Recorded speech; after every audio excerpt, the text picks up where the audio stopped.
Olá, pessoal do cursinho preparatório Professor José Bispo. Tudo bem com vocês? Quem vos fala é o professor Rubens Leal, da disciplina de História Geral. Sejam todos muito bem-vindos, muito feliz de estar começando com vocês nessa segunda-feira, dia 26 de abril de 2001. Perdão, 2021, né? Dizer da minha felicidade de estar com vocês, ainda de forma remota, mas espero que em breve nós possamos nos encontrar presencialmente para agilizarmos, trocarmos experiência, dar dicas de cursos, universidades, notas de corte. Não se preocupem, vocês terão, a partir de agora, todo o suporte que vocês necessitarão para fazer uma boa prova do Enem em todas as áreas de conhecimento e, obviamente, o encaminhamento para escolherem o curso ideal na faculdade que vocês tanto sonham. Para isso, vamos começar então? Então, pessoal, obviamente, se tratando de História Geral, a primeira parte do Enem é o que nós chamamos de Introdução aos Estudos de História, ou Introdução ao Conhecimento de História. E a primeira coisa que vocês têm que conhecer é o conceito de História. Gostaria que vocês acompanhassem comigo o conceito e, em seguida, vou dar algumas explicações para vocês. Como o próprio conceito diz, lembrando, pessoal, que esses slides eu disponibilizarei no grupo para vocês, para que vocês façam uma releitura após a aula e possam fazer a revisão desse conteúdo, ok? Então, história nada mais é do que a ciência que estuda o passado da humanidade para que possamos compreender o presente e planejar o futuro. Ou seja, professor Rubens, história é uma ciência? Claro que é uma ciência, pessoal. Por quê? Ciência é tudo aquilo que tem uma explicação científica, que temos como comprovar. E nós veremos no decorrer da aula de hoje que existem várias formas de comprovar os acontecimentos históricos. Várias fontes materiais e imateriais que são imprescindíveis. Eu vou dar exemplo. Eu sei a data do meu aniversário. Foi ontem, coincidentemente, dia 25 de abril. Por que eu sei? Quando eu nasci, eu não lembro. Eu era um bebê. Eu era um recém-nascido. E como eu comemoro, como eu celebro todo 25 de abril como a data do meu aniversário? Justamente porque existe um documento. Então, aquele documento prova que eu nasci naquele dia, que é a minha certidão de nascimento. A história é desse modo. A história é uma ciência porque ela tem provas, ela tem evidências comprovadas. Não vive de suposições. Então, história é uma ciência. É a ciência que trabalha, que estuda o passado. Cada ciência estuda um aspecto do conhecimento humano. A filosofia estuda as ideologias em geral. A sociologia estuda a evolução da sociedade ao longo do tempo. A geografia estuda terra, grafia estuda a terra como um todo. A biologia estuda os seres vivos. A física estuda os movimentos, óptica. A química, as transformações, os elementos. A matemática, cálculos. As línguas, conceitos em geral, regras da língua portuguesa. E a história estuda o passado. Mas não é aquele passado morto. Não é aquele passado, professor, não gosto de história porque história é passado. Passado é para museu, não serve para nada. Muito pelo contrário. A história serve muito para que a gente possa compreender o nosso presente. Para eu saber como o Brasil está atualmente, a que ponto nós chegamos, é necessário que eu compreenda o processo histórico do Brasil para saber a que ponto chegamos. A história é passado, é presente e é futuro.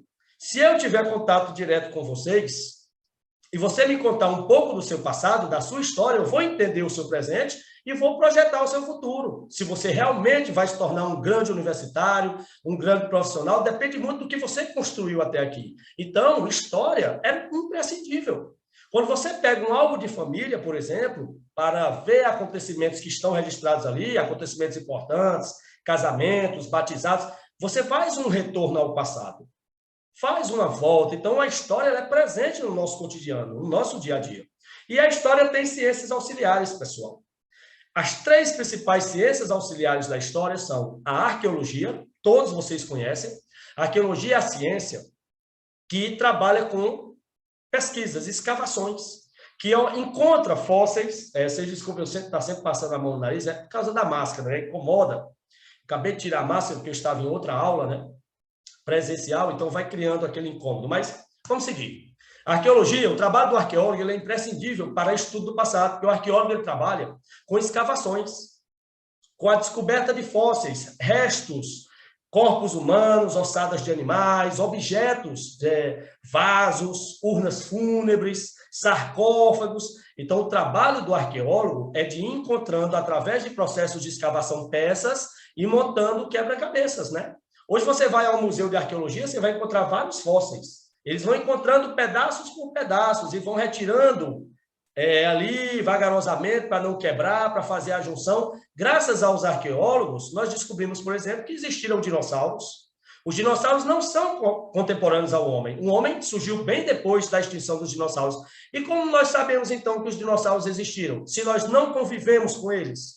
Justamente pelos trabalhos dos arqueólogos, essas escavações e as descobertas dos fósseis, dos animais pré-históricos. Do mesmo jeito, a antropologia. A antropologia é a ciência auxiliar da história que estuda a evolução da sociedade como um todo, do homem. Não é só a evolução social, mas física também. A antropologia, antropo-homem, logia, estudo. É o estudo da evolução humana em seus maior leque possível. Vamos dar um exemplo. A antropologia estuda a evolução do pensamento humano. Todos sabemos que o pensamento humano teve um processo evolutivo, né? Hoje se pensa com muito mais rapidez, fluidez, as informações chegam muito mais rápidas e precisas do que no passado. Eu vou dar um exemplo de um estudo antropológico. Segundo antropólogos, o imperador romano, que governou há 200 mil anos atrás, seja ele qual for, ele tinha na época o conhecimento que hoje uma criança de 11 anos de idade tem. Vocês têm uma ideia de como a sociedade evoluiu. O que uma criança de 11 anos hoje conhece é o que o imperador romano conhecia 2.000 anos atrás. Para você ver como era limitado o conhecimento da época. Mas também houve uma evolução física. Se vocês pegarem um homem pré-histórico, ele era muito diferente da espécie humana atual. Fisicamente, o homem pré-histórico era menor, mais corcundo, peludo. Tudo isso nós fomos transformando, diminuindo os pelos, tornamos bípedes, passamos a ficar eretos, em pé, nos tornamos maior. Enfim, houve uma mudança física no nosso corpo. E essa mudança, esse processo de transformação, também é estudado pela antropologia. E a última ciência auxiliar da história é a paleontologia. A paleontologia trabalha com o estudo de ossos, ossadas humanas, de homens antigos, e ossadas de animais. Esse trabalho ele é feito em parceria com a arqueologia. Os arqueólogos eles vão descobrindo os ossos e os paleontólogos vão estudando esses ossos. E, a partir desse estudo, eles vão, inclusive, datando. Como é que nós sabemos, por exemplo, a existência de seres humanos há milhões de anos atrás? De animais pré-históricos há milhões, com datas precisas. Porque esses ossos são submetidos a uma análise, a um estudo científico para a datação de quando aquela espécie esteve sobre a Terra. Ok? Tudo bem. Vamos adiante. Um outro aspecto de história geral dessa parte inicial de introdução ao estudo da história é a questão do tempo histórico. Eu disse para vocês, até me equivoquei no início, né? Hoje é 26 de abril de 2021. E esse tempo histórico nosso ele é baseado no calendário cristão, que ele é gregoriano. O calendário cristão ele foi criado pelo Papa Gregório na Idade Média, e esse calendário ele tem o nascimento de Cristo como um parâmetro. Toda a história nossa, dos povos cristãos, ela tem antes e depois de Cristo, sendo que todos os eventos ocorridos antes de Cristo recebem AC, antes de Cristo, é a sigla.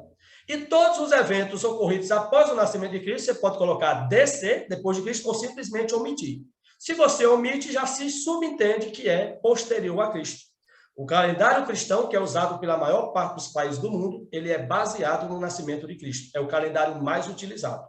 Mas existem outros 3 calendários muito importantes no mundo atual. O calendário chinês, que é usado na China, e que geralmente os anos são anos associados a animais. Tem o ano do porco, o ano do macaco, né? Cada ano é uma variável de um animal diferente. Temos o calendário judeu ou hebraico. O calendário judeu é do povo islâmico, é do povo judaico, é do povo que professa o judaísmo. E o calendário deles é baseado na origem do planeta, no livro de Gênesis, lá da criação, lá do Antigo Testamento. Então, para eles, a contagem do tempo começou no ano 3760 a.C. Ou seja, quando Cristo nasceu, o calendário deles já ia em 3.700 e pouco. Ou seja, hoje eles estão no ano 5.781. depois de Cristo, porque eles começam a contar o calendário bem antes. E tem o calendário islâmico. O calendário islâmico é muito professado entre os países árabes, que são de religião islâmica, que acreditam em Alá como Deus, Maomé, o profeta, o livro sagrado é o Corão. Eles têm o seu calendário próprio. O calendário islâmico, ele começou sua contagem no episódio que eles chamam de Égira. Égira é a fuga do profeta Maomé da cidade de Meca, na Arábia Saudita, para Medina. E essa fuga aconteceu no ano 622. A partir desse ano do nosso calendário cristão é que eles começaram a contar o calendário deles. Portanto, hoje, eles estão ali por volta de 1399, algo do tipo. Ou seja, o calendário deles, chinês e o hebraico, são diferentes do calendário nosso cristão, o calendário gregoriano. Ok? Vamos para a cronologia da história. Segundo o nosso calendário, a história ela é organizada cronologicamente em 5 períodos. Pré-história, Idade Antiga, Idade Média, Idade Moderna e Idade Contemporânea. Professor Rubens, por que se organizou a história nesses 5 períodos? É muito simples. Para ficar mais fácil cronologicamente estudar a história, é mais fácil dividindo em épocas. É como nossa vida. Nossa vida é dividida em faixas etárias. Temos a infância, a adolescência, a juventude, a fase adulta e a terceira idade, que é a velhice. Fica mais fácil você compreender a nossa vivência dividindo em fases, em faixas etárias. A história também. Então, a história tem como primeira fase a pré-história. A pré-história, pessoal, teve início com o surgimento dos primeiros seres humanos, lá no continente africano. Na África, foram encontrados os fósseis mais antigos da existência humana, os fósseis humanos mais antigos, lá na atual Etiópia.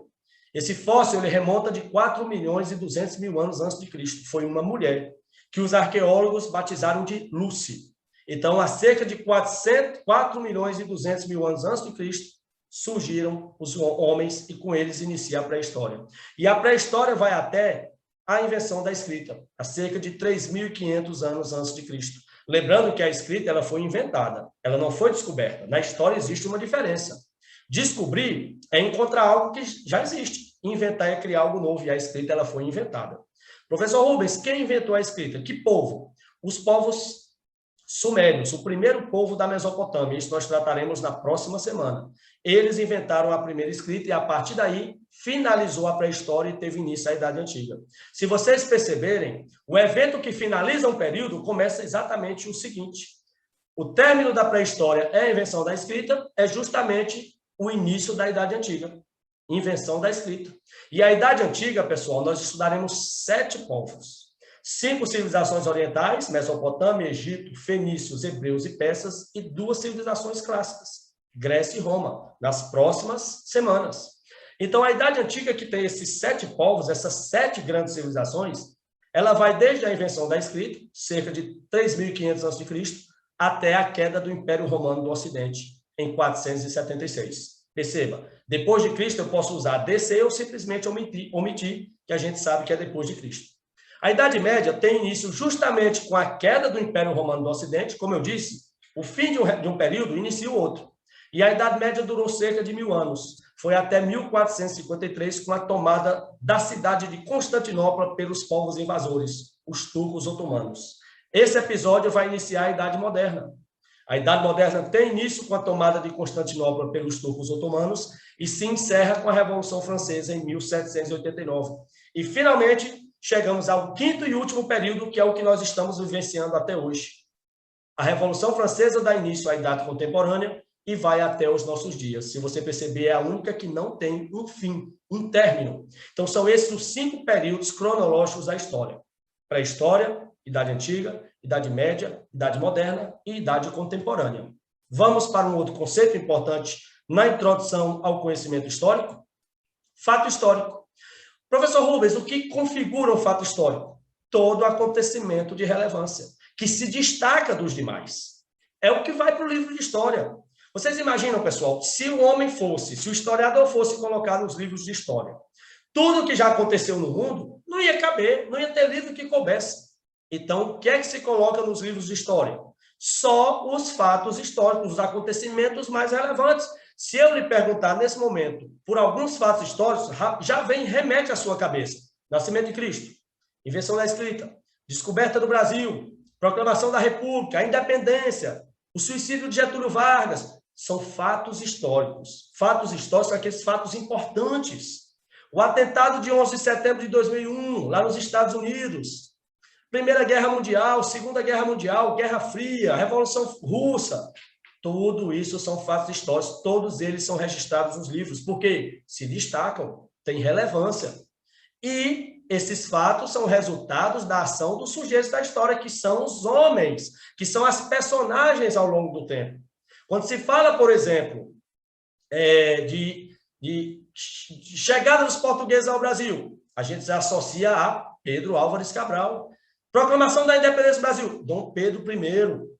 Proclamação da República, Marechal Deodoro da Fonseca. Então, esses fatos históricos, geralmente, eles estão relacionados à ação de sujeitos da história. Pessoas que foram se destacando ao longo da história. E se eu pedisse, vocês citariam vários também. Vários sujeitos da história, do Brasil ou geral. Ok? Tudo bem, vamos continuar. Papel do historiador. Pessoal, o historiador é quem escreve a história. E ele tem que selecionar os fatos, selecionar os eventos. Ele não pode colocar tudo, como eu disse, porque não há espaço. Então, a gente vai se ater aos fatos históricos, que são os mais importantes. Então, vamos ao papel do historiador. O termo história, ele vem do grego. Significa procura, pesquisa. Esse é o papel do historiador. Procurar, pesquisar aqueles eventos mais importantes para colocá-los no livro. E ele, o historiador, ele tem que ser o mais imparcial possível, ou seja, colocar o fato histórico realmente como ele aconteceu. Tentar não emitir juízo de valor sobre aquele evento, não colocar sua opinião pessoal. Eu sei que isso é muito difícil. Sempre que eu vou contar um evento histórico, um ocorrido, eu vou colocar uma pitada das minhas ideias, do que eu defendo, mas o historiador ele tem que se manter o mais neutro possível na hora de retratar um evento histórico, ok? Para tanto, acompanhe comigo. O historiador faz uso de fontes históricas. As fontes históricas podem ser de dois tipos, pessoal. Materiais, que são aquelas que a gente pode pegar, são palpáveis. Exemplos de fontes materiais: documentos oficiais, livros, revistas, jornais impressos, pinturas, construções, filmes, vestimentas antigas, né? Joias, utensílios domésticos, moedas. Todos esses são recursos, fontes históricas materiais. E existem as fontes imateriais, aquelas que a gente não consegue apalpar, que não são materiais, mas que são tão importantes quanto as materiais. As fontes imateriais são relatos orais, falas de pessoas que vivenciaram. Eu posso sentar com uma pessoa mais velha e perguntar sobre determinado evento e ele vai me contar, porque ele vivenciou o evento. É uma história oral, é um relato oral, é uma fonte imaterial. Festividades. Ninguém pega em festividades, mas é um evento histórico. Músicas. Música você ouve, mas tem música que quando você ouve, você volta no passado. Vocês aí que tem alguma paquera, vocês, sempre que a gente ouve uma música, a gente faz uma volta. Ah, estou lembrando de tempo tal. Ah, tempo bom dessa música. Oh, lembrei daquela festa. Você faz uma viagem no passado. É histórico. E você não pega em música. Você ouve e volta no tempo. Danças, línguas, lendas, todas essas são fontes imateriais. Ou seja, você não pega, mas ajudam a contar a história de um povo. Não é verdade? Vamos adiante. Patrimônio cultural. Se vocês perceberem, eu coloquei aqui nas imagens, no slide, em cima, as ruínas de Machu Picchu, no Peru. Patrimônio histórico da humanidade. E embaixo, as pirâmides de Gizé, no Egito. Patrimônio histórico da humanidade. O que é um patrimônio cultural, professor? Leia comigo, por favor. Corresponde ao conjunto de fontes materiais e imateriais de um povo, atuando como referenciais coletivos que contribuem para construir uma relação de identidade entre os membros de um grupo. Isso é um patrimônio cultural. Ou seja, ajudam a contar a história de um povo.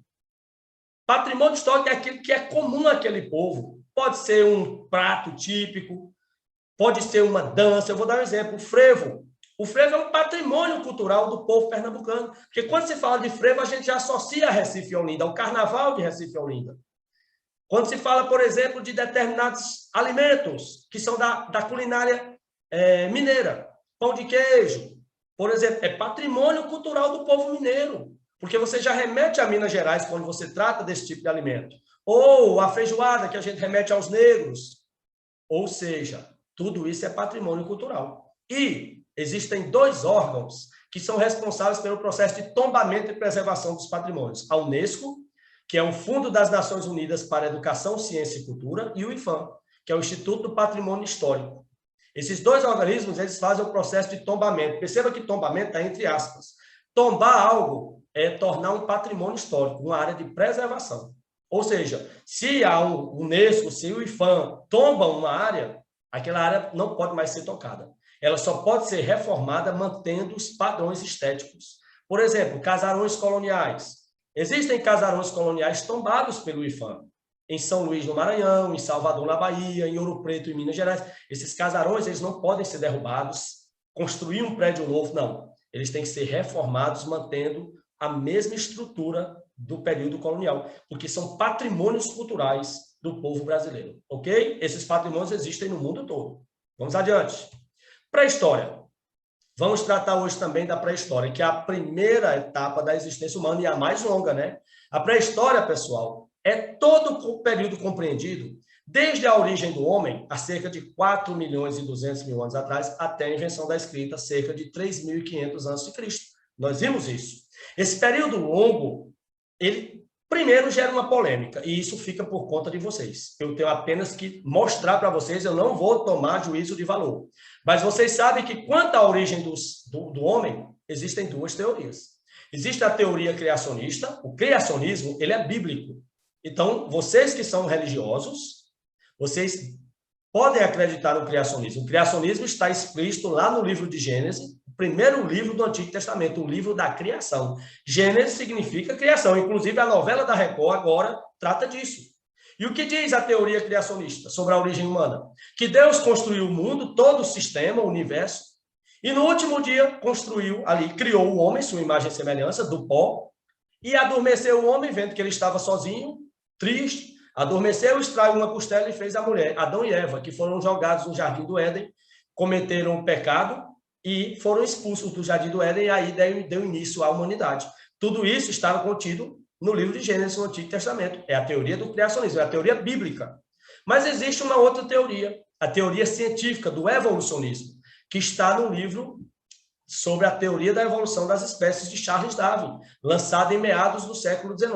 Charles Darwin era um cientista e escreveu um livro refutando, negando o criacionismo e defendendo a evolução.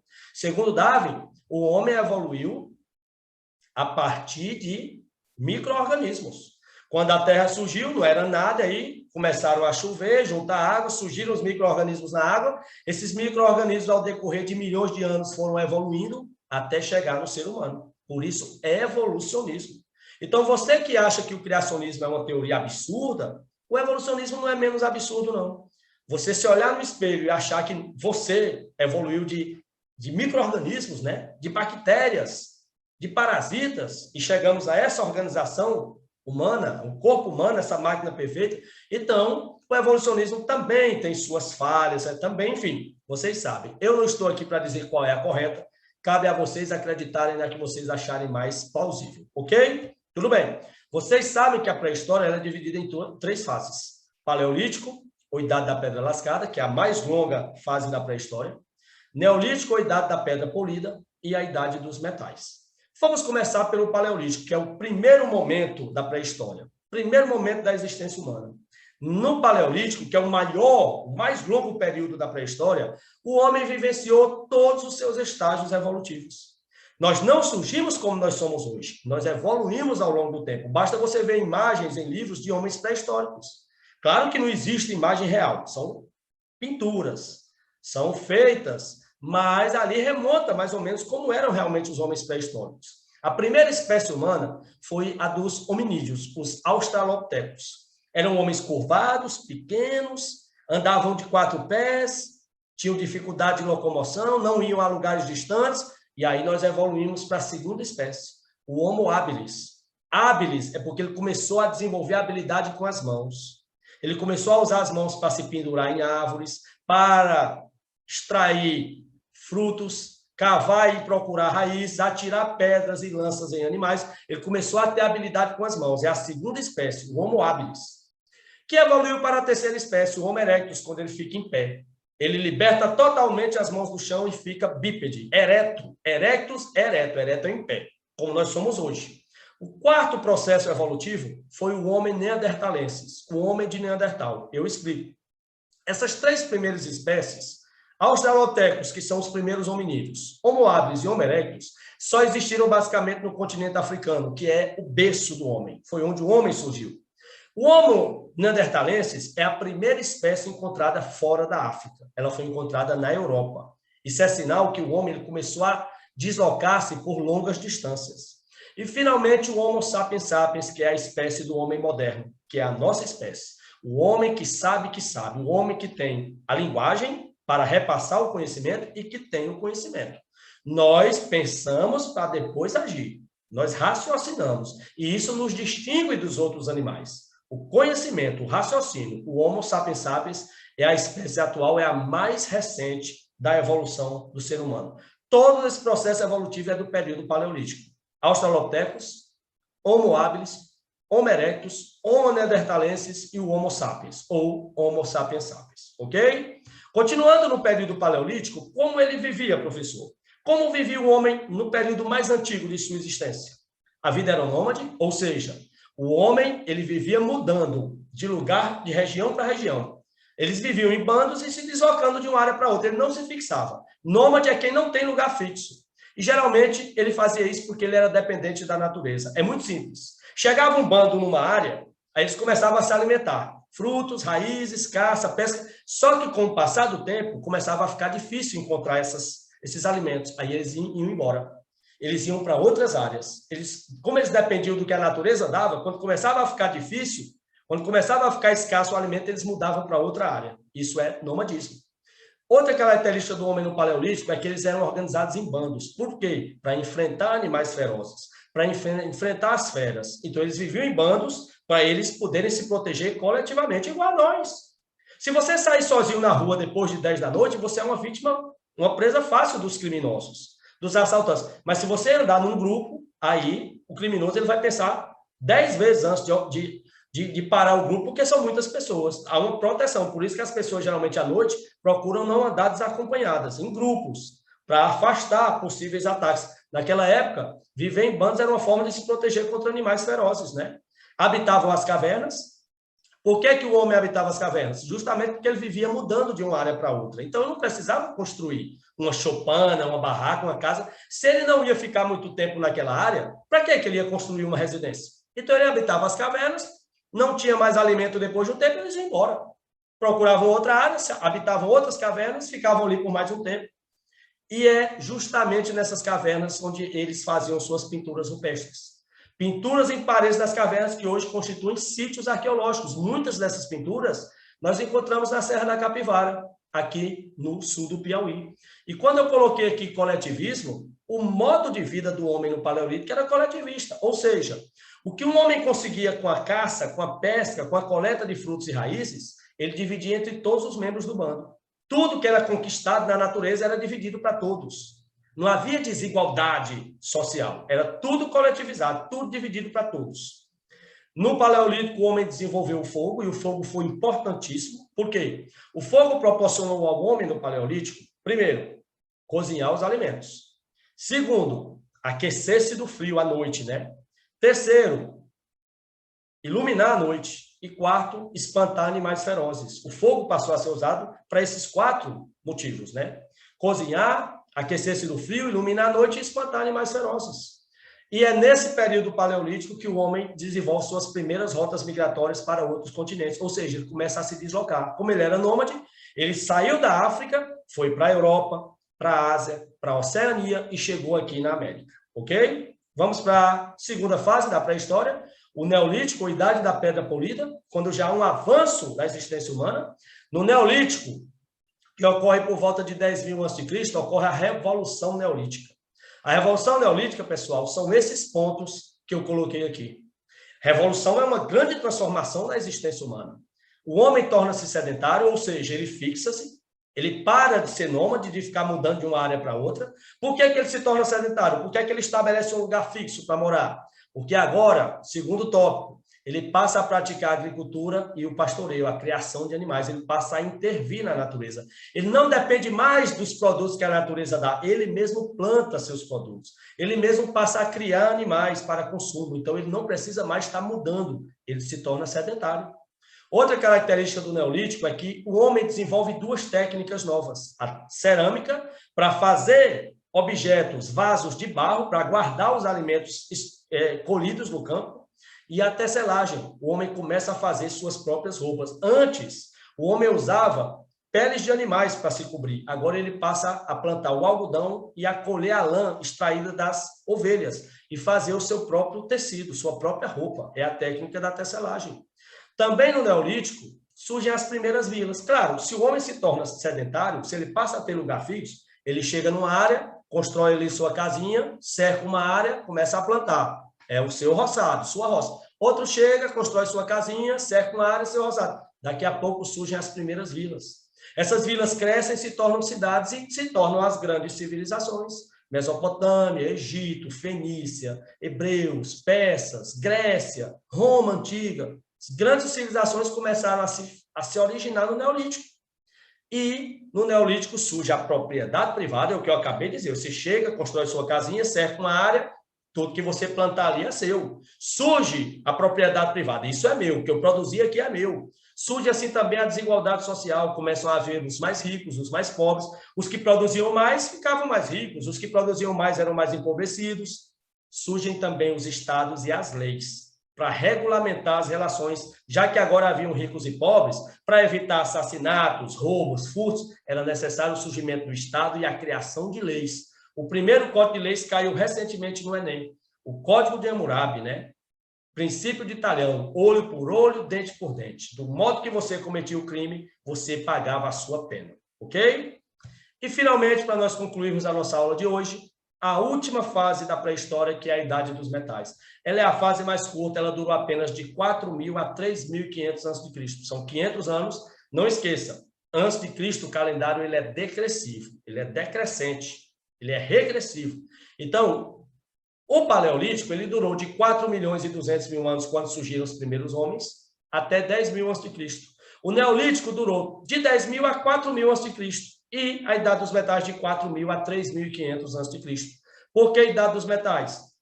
Porque nos períodos anteriores, no Paleolítico e no Neolítico, o homem usava muito objetos feitos a partir de madeira, de ossos de animais, e agora o homem vai desenvolver objetos de metal. O homem desenvolve uma nova técnica da metalurgia. Ele começou a fundir o metal, que é derreter o metal no fogo e transformar em vários objetos.